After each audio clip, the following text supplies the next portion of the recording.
Hey, everyone. Welcome to Locked on Lakers for Thursday. Brian Kamenetsky, Andy Kamenetsky. The Lakers lose in Toronto. Why? Because everyone is sidelined, Andy. Reason to be concerned? That's next. You are Locked on Lakers, your daily Los Angeles Lakers podcast. Part of the Locked on Podcast Network, your team every day.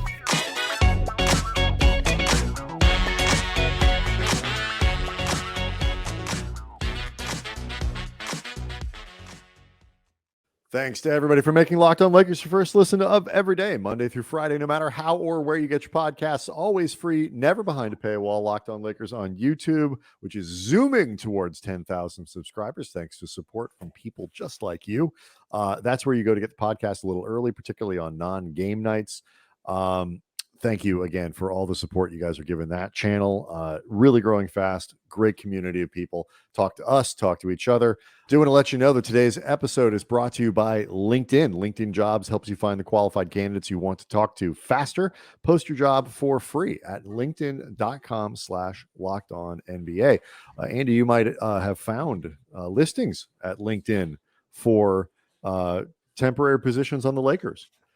Because they were short some dudes Wednesday in Toronto. No Anthony Davis, still feeling under the weather. No LeBron James, got a tender ankle, still bugging him. No Patrick Beverley. What was that, a knee, I believe? It was a knee. And who else was missing? I'm missing someone. Wenyen Gabriel, shoulder issue. Wenyen Gabriel, right, the shoulder. He was already out. So Lakers playing four men down in their rotation and predictably lost 126-113. It was never really close. This was not like the game on Tuesday in Cleveland where the Lakers really were in it the entire time until a late push in the fourth. This one, they were down by 20 relatively quickly and stayed that way. That said, I mean, I couldn't find a whole lot to get upset about. They were missing four of their most important players, or two of them at least. Matt Ryan's sitting in Minnesota right now drinking tea going, but that's none of my business. And by the way, too, in terms of when it rains, it pours, and these things start adding up in ways that might not have seemed a week or so ago even slightly important, but now become a thing. Juan Toscano-Anderson ended up dusted off and getting a start in this game because, they're missing half the roster, and it has become abundantly clear now Russell Westbrook is the sixth man of this team.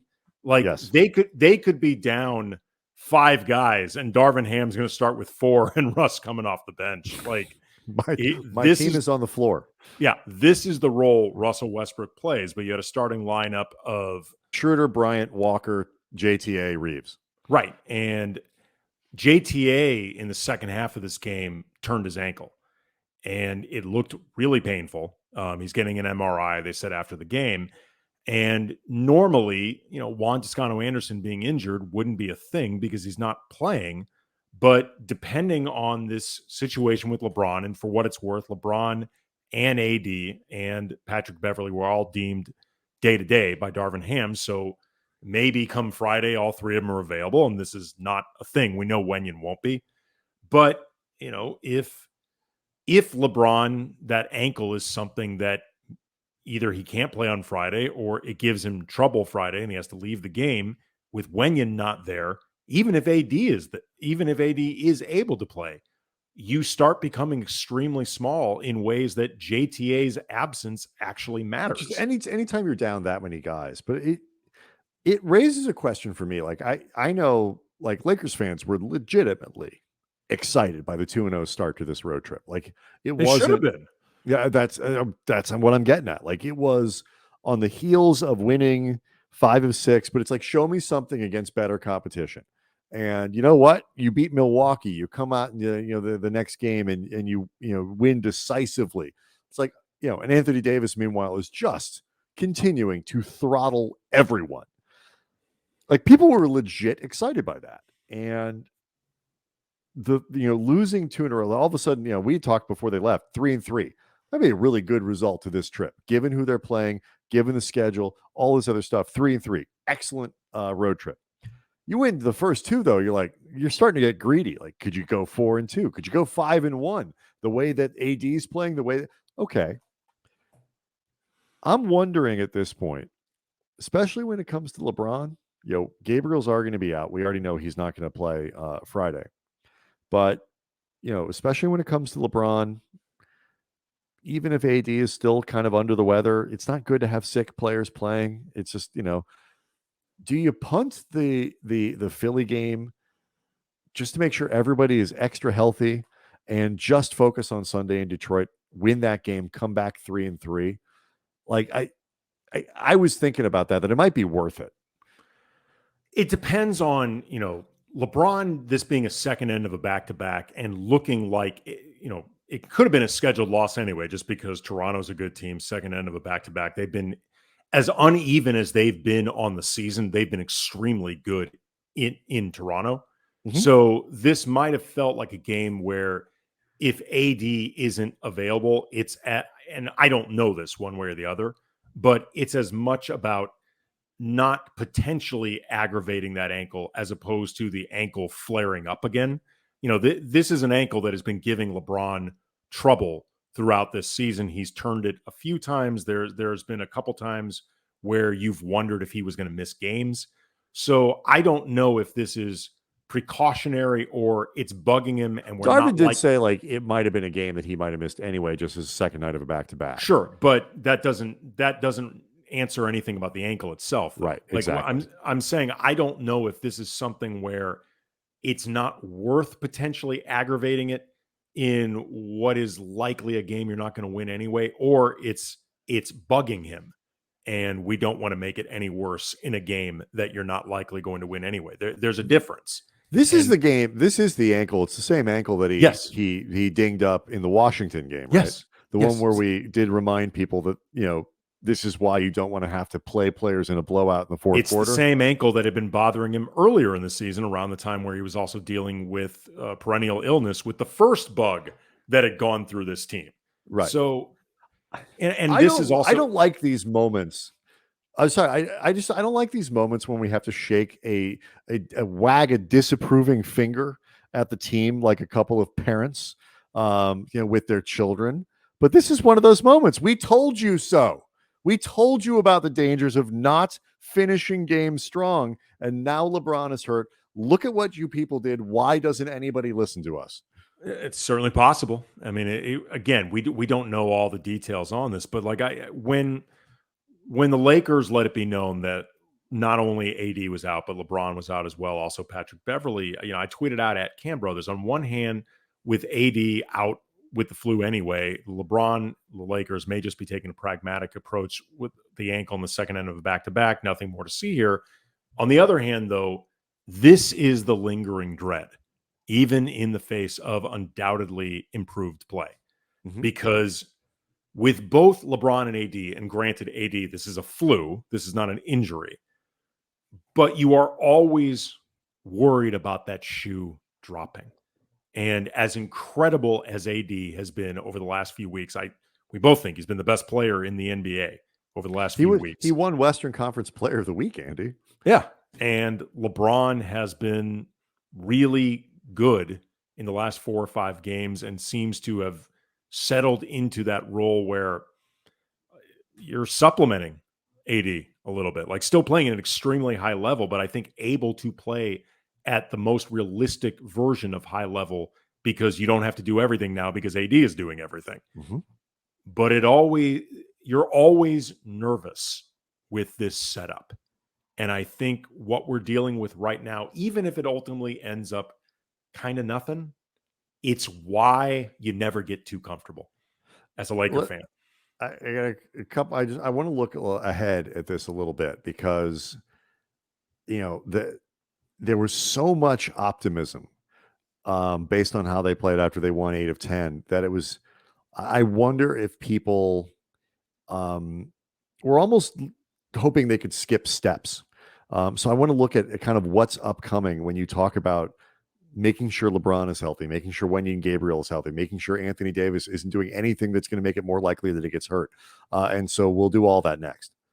Locked On Lakers brought to you by LinkedIn. These days, every new potential hire can feel like a high-stakes wager for your small business, and you want to be 100% certain that you have access to the best qualified candidates available, and that's why you need to check out LinkedIn Jobs. LinkedIn Jobs helps you find the right people for your job faster and for free, and it's easy to lay out all the information about your business, the work environment that you want to foster, type of projects that you do, and from there, you just add the job that you're looking to fill and the purple hashtag hiring frame to your LinkedIn profile to spread the word that you're hiring. And simple tools like screening questions make it easy to focus on candidates with just the right skills and experience so you can quickly prioritize who you'd like to interview and hire. Small businesses rate LinkedIn Jobs number one in delivering quality hires versus leading competitors. So LinkedIn Jobs helps you find qualified candidates that you want to talk to faster. Post your job for free at linkedin.com/LockedOnNBA. That's linkedin.com/LockedOnNBA to post your job for free. Terms and conditions apply. So I meant to ask you, actually, were you surprised, Andy, that Darvin didn't start Westbrook, No. given how many people were injured? Nope. Not only, Brian, was I not surprised, I put out a poll on Twitter at Cam Brothers with LeBron and all caps, Davis and all caps, and two of those like little asterisks to let you know you're really emphasizing the and. Mm-hmm. Bev out. Will Darvin Ham actually start Russ or keep playing him off the bench? Either way, predict the starting lineup. My prediction was Russ off the bench, lineup Schroeder, Lonnie, Austin Reeves, Troy Brown Jr., Thomas Bryant. So 4 out of 5. I'd forgotten JTA was on the team. We learned not only does Darvin really consider Russ the sixth man come hell or high water. This has been such a massive change for Westbrook and such a big thing that they've asked him to swallow and kind of do and accept without complaint, that once you get him in that role and he's thriving as much as Westbrook, I think, is going to thrive in any role right now, and you don't change that up. You do not do it. And I am a big believer, coaches will often do what Darvin did on Wednesday, which is like bring a guy who hasn't played and put him in the starting lineup in an effort to disrupt the rest of the rotation as little as possible. So I was completely not surprised that he did it the way he did. I was just curious your thoughts there. But back to the point we were making before, like the Lakers are currently 10-14. That's the record they're going to have going into the game on Friday against Philadelphia. Let's just say they split and they come back 11-15. You're 4 games under 500 when you left. You're 4 games under 500 when you come back. You then turn around and you're playing Boston on Tuesday at Staples, and you come back, at the Crypt, and then Denver. And then you're right back out on the road. And so this health thing is really important because the schedule does not let up through the end of the month. It is heavy on road games, heavy on playoff teams. And I just think there's a temptation to try to, while the team is playing well, rush ahead and skip steps. I still don't think, even with Davis playing the way that they are, even with LeBron seeming to fit in, the Russ fit, I don't think they can rush getting back much faster to like 500 than we had talked about before. I don't think that much changes. Still, to me at least, going to be a long-term project that's going to take weeks to get back where they want to go, not days. Okay, clarify what you mean, though, by skipping steps, because I don't understand.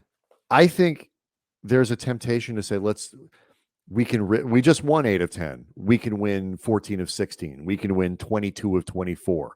We can run off these incredibly long win streaks and kind of get caught up in the moment of, obviously go out and try to win every game you can. I was going to say, I don't understand what you're trying to avoid. They would look to win these games anyway.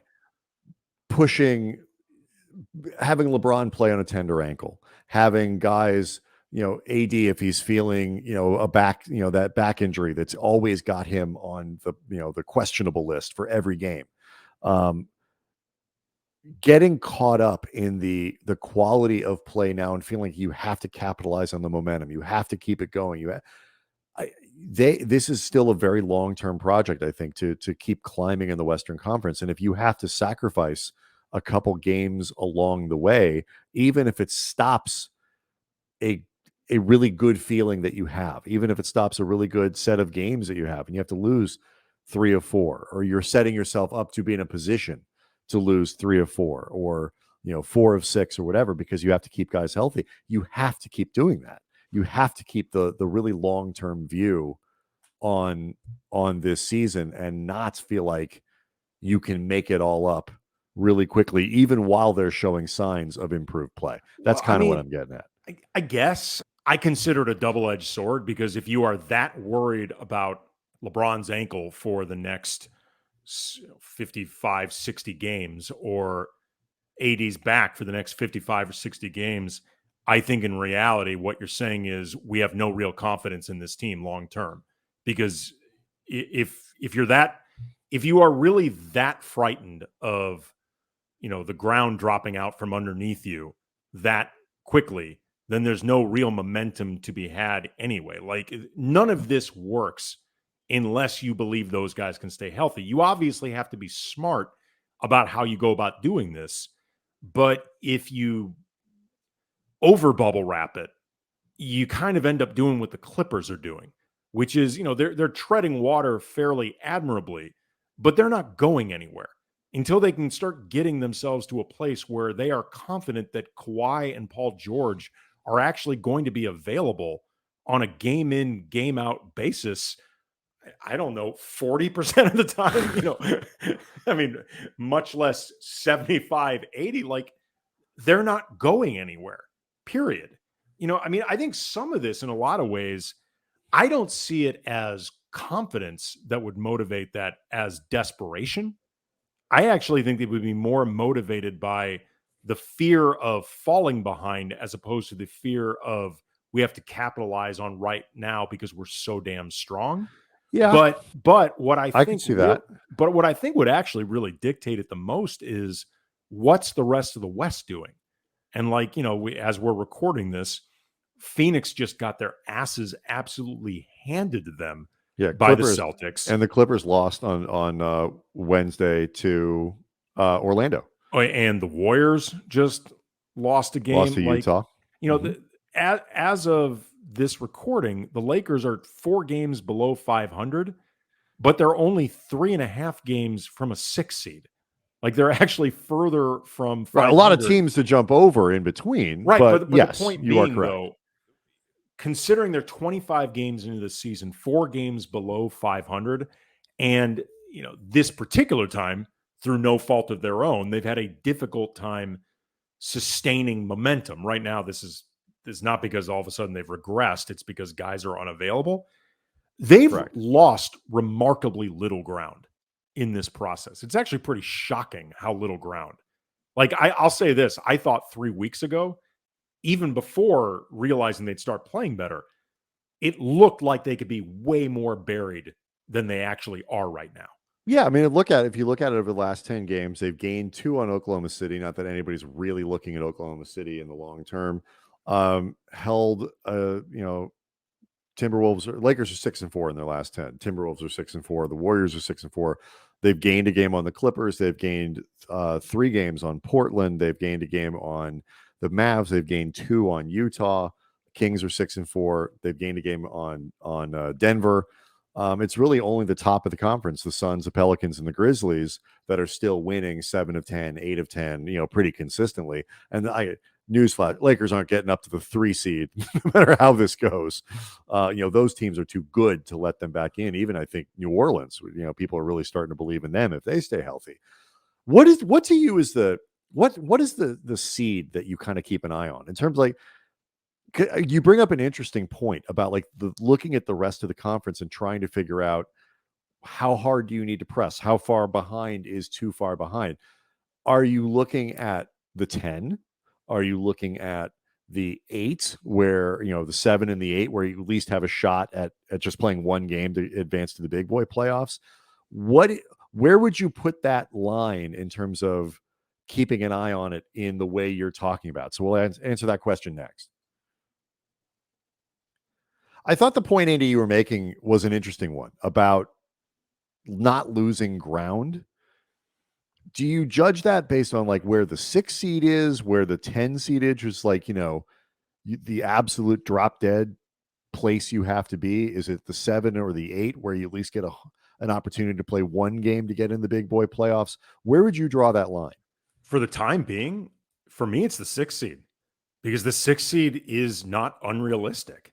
Like if they start playing, if they get everybody back relatively soon and continue the way they had been playing, during that stretch where they were beating up bad teams, but they looked legitimately good in the process. And then they beat Milwaukee with Milwaukee playing a really good game. They just outplayed Milwaukee. Yeah. And then they absolutely thumped the Wizards.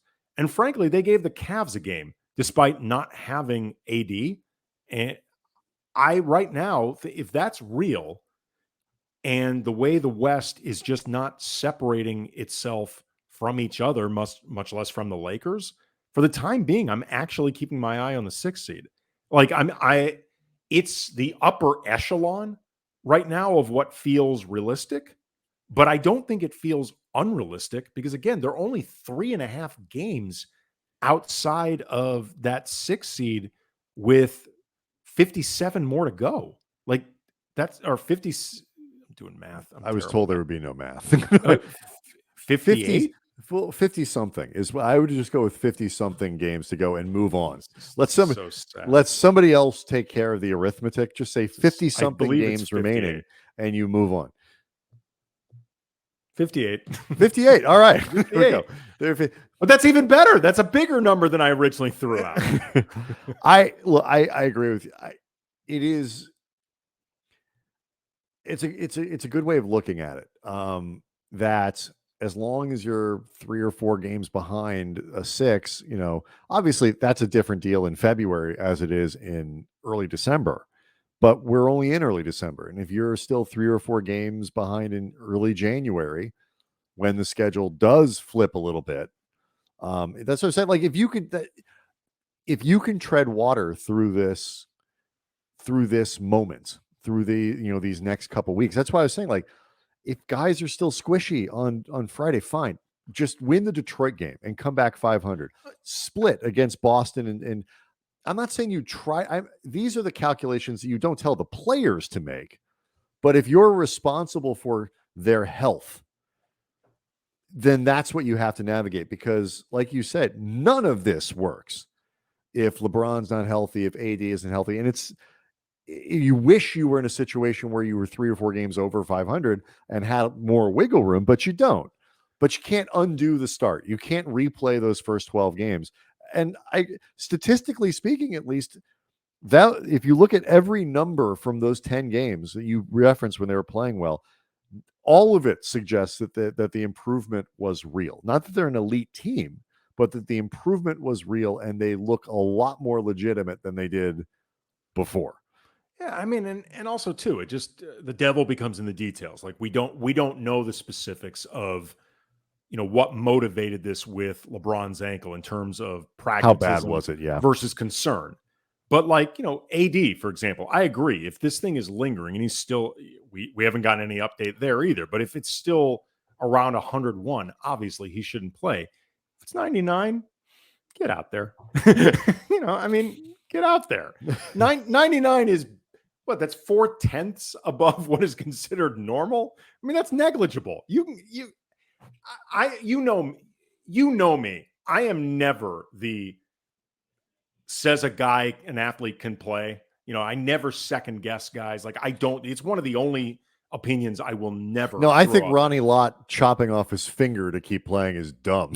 Well, no. I just mean like, I will never second guess whether or not an athlete. Right. No, but my point is like, some of these like stories of like guys doing crazy things to be able to play in games, I look at that. That is ridiculous.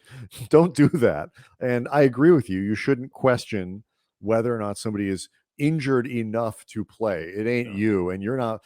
How you handle your rec league game is not an apples to apples comparison to whether or not Anthony Davis can go play an NBA game. But that said, in my totally unqualified medical opinion, 99 feels playable. 2-digit temperature, get out and play. two digit, triple digits, we can talk. 2 digits, you go. 2-digit 0.0. Like you start getting up to like 99.9, 99.8. Okay, I get digits. that. Yeah. We're not playing around. 2 digits, you play. 3 digits, you sit. 1 digit, you sit. 0. You got bigger problems. I am fascinated by the situation that the Lakers are in. When you start to calculate, we're going to talk a lot more about, because the next week, this magical December 15th deadline that talks about, that opens up the trade market across the NBA. That's next week. We're getting into that. I think it's a week from today. And so the prospect of trading Patrick Beverley, Russ is still alive. The amount of players you could get back in a Westbrook deal, in a Nunn and Beverley deal packaged together. The Lakers are in this fascinating place where they've shown that they are incredibly fragile, that they're also playing with some potential, that the Westbrook thing actually could work, and you lose something by trading him.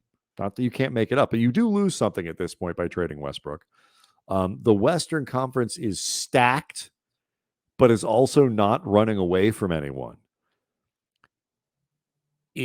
I wouldn't want to be Rob Pelinka anyway, because I don't want to be hated by so many people as he is hated by. I like being liked. I absolutely want to be Rob Pelinka. It's a 4-year contract. That's true. Gobsmacks of money. Yeah, he's very rich. A lot of people don't like me, and I get paid way less. I would like to amend my previous statement. Give me Rob Pelinka's life in a heartbeat. I would not like to be I would not like to be as unpopular as Rob Pelinka. And again, a lot of people dislike us anyway. I was about to say, but not on the same scale. Not on the same scale. Whatever. Popular as this post, whatever. But he is extraordinarily wealthy and does have, to his credit, tremendous hair. Mm-hmm. So, okay, fine. I would be Rob Pelinka, but I don't envy the position he's in. Trying to figure out the right answer to these questions of what exactly is it, because you have a lot of people, fans, people who do what we do or whatever, who are beating down the doors to do anything, and some of those things are not going to help this team. Some of them are only going to make it worse, and some of them could make you do this really wrong. Like, it is a 5-year wasteland the Lakers are looking at. Like, I don't envy that part of his job, because there's no clear answer here. You can make an argument for go all in. You can make an argument for hell no, and everything in between. It's a really tricky thing for him to figure out. So we'll see what he ends up doing. But it feels more likely than not that something is going to happen, whether a blockbuster deal or something mid-size. I would at this point be more surprised if they didn't make a deal than if they did. So we'll see. I would agree, but I said at the beginning of the season that I still think Westbrook finishes the season. I said that Westbrook finishes the season as a Laker. I still think that's true. You, Andy, have just started doing some research on potential returns for this hypothetical Patrick Beverley, Kendrick Nunn salary package, which is basically what that is. What might be available for those two guys if that's the direction the Lakers go? You've done some research on that, so we'll take some time to talk about that for Friday's show, and obviously give you any information about who might be available for Friday's game, a big one against Philadelphia. We all remember what the Joel Embiid, Anthony Davis matchup looked like last year. That was easily the highlight of the season for AD. So hopefully he's on the floor to do that again. Locked On Lakers on YouTube is where you go to see the show and to participate in that great community, zooming towards 10,000 subscribers. We'll see everybody on Friday.